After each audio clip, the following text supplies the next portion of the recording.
You're watching South Asia Newsline, and here are the top stories we're tracking for you on Wednesday, the 8th of November. Smog tower restarted, early winter break announced in Delhi schools amid pollution. Taliban accuses Pakistan of humiliating Kabul through expulsion of immigrants. And one killed as garment workers clash with police in Bangladesh over pay rise.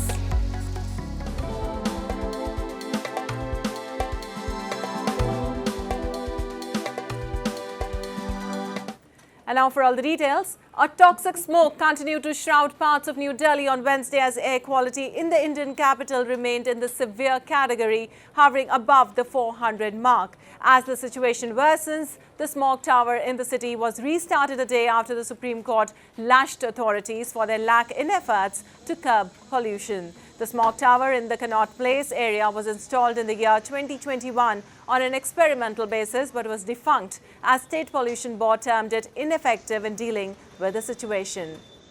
देखो अभी तो दिवाली आने वाली और अभी से इतना pollution हो रहा है तो दिवाली के बाद कितना पॉल्यूशन होगा तो जो पहले कोविड आ गया था तब भी हम मास्क लाके घूम रहे थे और अभी कोविड नहीं है तो भी हम मास्क लाके घूम रहे हैं पॉल्यूशन की वजह से हमारी हेल्थ खराब हो रही है ब्रीदिंग प्रॉब्लम्स हो रही हैं सो आई थिंक स्मोक टावर बहुत हेल्प करेगा उस चीज़ को सॉल्व करने के लिए.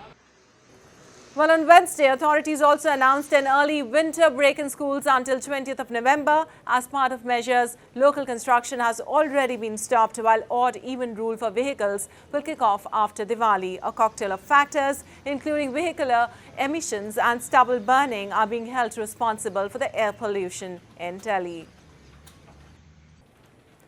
Moving on, stepping up campaigning in Madhya Pradesh, which is set to vote on the 17th of November, Prime Minister Narendra Modi on Wednesday said he will take India's economy to top position in the world in his third tenure. The Prime Minister said that from ground to space, India is now being applauded everywhere.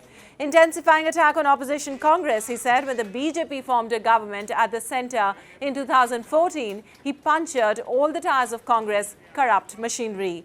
He said Congress means guaranteed destruction. जब मैं तीसरी बार मेरा सेवा काल शुरू होगा मैं इस देश की अर्थव्यवस्था को दुनिया की टॉप 3 में ला करके रहूंगा भाई. हमारी गारंटी खजाने लुटाने की नहीं होती है हमारी गारंटी देश को आन बान शान के साथ आगे ले जाने की होती है. Meanwhile, Congress General Secretary Priyanka Gandhi also addressed a series of rallies in Madhya Pradesh. The elections in 5 Indian states this month are expected to give an indication of voter mood ahead of the national elections next year. Well, hundreds of school children in Pakistan's Karachi city on Wednesday held a march expressing solidarity with Palestine in the ongoing conflict in the West Asian region. The rally, organized by hardline Jamaat-e-Islami party, saw children from various age groups holding placards reading "Free Palestine," while some were also seen dressed up as members of Hamas, designated as terror organization by Western governments. Calls were also made to defend the Al-Aqsa Mosque in Jerusalem, regarded by Muslims as the third holiest site in Islam. In recent days, several such protests have been organized in Pakistan by hardline extremist organizations expressing solidarity with Palestine and Hamas in the conflict with Israel. Islamabad has never had any diplomatic relations with Tel Aviv and does not recognize Israeli sovereignty. ये बच्चे demand कर रहे हैं कि इन बच्चों की लाशें इनको नज़र क्यों नहीं आती हैं. इनकी बर्बादी अमेरिका को, यूरोप को और अक़वाम मुत्तहिदा को और OIC को नज़र क्यों नहीं आती. आलम इस्लाम और आलम इस्लाम की फ़ौजों से इन्होंने अपील की है कि आप आगे बढ़ें और इसराइल को सबक सिखाएं.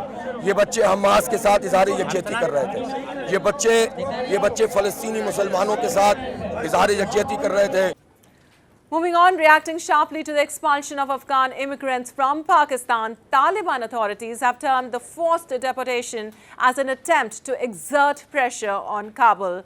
Accusing Islamabad of using the expulsion as a means to humiliate Kabul, Taliban's Foreign Minister Amir Muttaqi said such actions will only strain the already complex relationship between the two neighboring countries, the Kama press reported. He added that the decision was unilaterally taken by Pakistan even after concerns were shared by Afghanistan. Brushing off calls from the United Nations, rights groups and Western embassies, Islamabad started deporting Afghans from Pakistan from 1st of November, saying they had been involved in militant attacks and crimes that undermine the security of the country. And a think tank study has found that amid a worsening in global financial conditions, Sri Lanka and Argentina remain very vulnerable, while China has suffered a sharp deterioration in financial resilience since pre-COVID times. A severe shortage of dollars stepped Sri Lanka into its worst financial crisis since independence, triggering its first foreign debt default last year. The study by Washington-based Center for Global Development calculated external financing needs by measuring short-term external debt plus current account deficits as a proportion of international reserves. The island nation has shown signs of recovery recently, but its economy is still expected to contract by 2% in 2023 after shrinking 7.8% last year.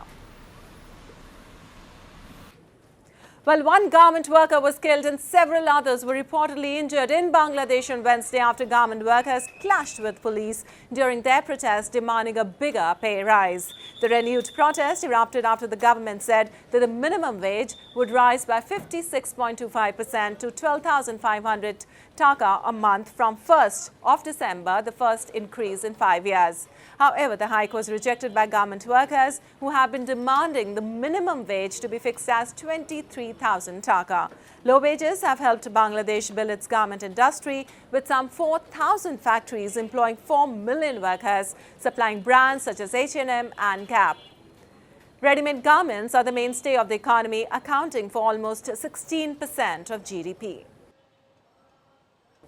And the mesmerizing autumn season is at its peak in India's Jammu and Kashmir, attracting tourists from across the country who are flocking the Mughal Gardens to witness the picturesque atmosphere created by Chinar trees. Take a look. A large number of domestic tourists are thronging India's Jammu and Kashmir to enjoy the autumn chill and catch a glimpse of the fiery Chinar or Oriental plane trees at the Mughal Gardens. The unique Chinar leaves turn red and golden brown before falling on the ground, giving a kaleidoscope look to the valley, which has always attracted nature lovers. जैसा सुना था और जैसे videos देखे, अल्हम्दुलिल्लाह उससे कहीं ज़्यादा मतलब हमारे एक्सपेक्टेशन से बहुत ज़्यादा है. स्पेशली आज हम मतलब ऑटम सीज़न में आए, हमारा फर्स्ट डे है कश्मीर विज़िट पे और हम यहाँ निशात गार्डन में हैं प्रेजेंटली. और ये वर्थ विज़िटिंग जगह है. इतना मज़ा आया हमें, इतना खूबसूरत चीज़ है, इतने खूबसूरत चिनार पेड़ है और यहाँ पर चलना इस पर एक अलग ही मज़ा देता है. मतलब स्वर्ग कहते हैं ना, धरती पर है, बेशक है. यहाँ आएँ और इसका लुत्फ़ उठाएँ, बेशक आपको बहुत मज़ा आएगा. Chinar trees are the major attraction of the tourist season that usually begins in October and lasts till early December. The autumn season is also known as Harur in the local language, which denotes the foggy season with different hues in the air. It's awesome, it's wonderful, and it's a beautiful autumn. I've come here for the first time, and it is really the way they say it's a paradise. It's seriously the icy paradise that anybody would want to come and see and cherish memories for the rest of their lives. Well, that's all in tonight's edition. We'll see you same time tomorrow. Good night.